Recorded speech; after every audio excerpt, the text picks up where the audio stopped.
Hello, welcome to our peaceful painting day. I've taken this summer memory photo and I've taken the color out and made it into a black and white and gray image. So what I am going to do is I'm going to think of how to make this into a painting. I'll start by cropping it because I think a square would be nice in this case. It's evenly balanced. The dark and light are evenly arranged. I like that this lovely little boathouse is kind of in a 1/3 location. So I think this is a great place to start. Now, what I'm looking at is the balance of light and dark, and that is called value. So you can see here we have a value strip that goes from light, which is here, to medium, which is back here, and parts in here, to dark, which is, this is mostly dark in here. So I want to have a nice balance of values, light, medium, and dark, and that precedes even the colors that I'm going to choose. So I've taken this, and I wanted to show you the strip. So you can see light is anything in this range, medium values are within this range, and dark values are in this range. So I've taken and done a small sketch of this. So here we go. It's just a little sketch, and it basically outlines to me where I'm going to put my light, medium, and dark values. And you can see right here, this is mostly dark value, but I have popped in some lights, which show in the photo as well, but those will be highlights, and that will in turn move the eye around and show that this is the focal point.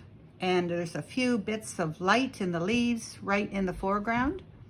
And you can see, in this case, I have a light value, and I have a couple of mid values to show how the hills go off into the distance, and I have a dark value because your darkest darks and lightest lights are here in the foreground.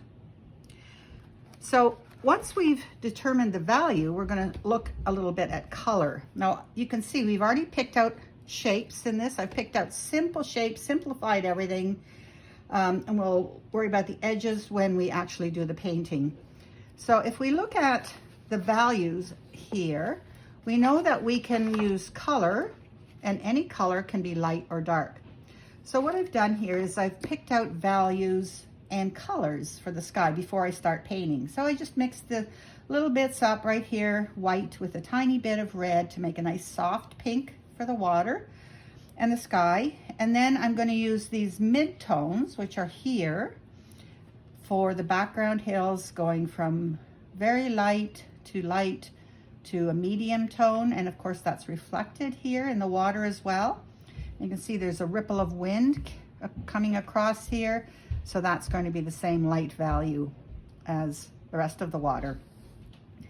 And then I'm looking at these and these trees. So these are a little further back, and they're going to be mostly dark values, but there will also be bits of medium and light in them, but overall it's going to be a dark value.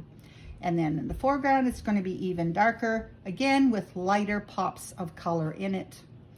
And because I'm thinking of, well, what would work with the green, I really want that to stand out. So the opposite or complement of green is red. So I'm going to be using red, dark red, medium red, light red, and of course some white in the little boathouse as well as in the little dock. And we can see there's a little dock here with a tipped up canoe. I really like that idea of it's morning, everybody's resting, but the day is starting, and it won't be long before we go to the boathouse and turn that canoe over and go out for a nice red canoe paddle.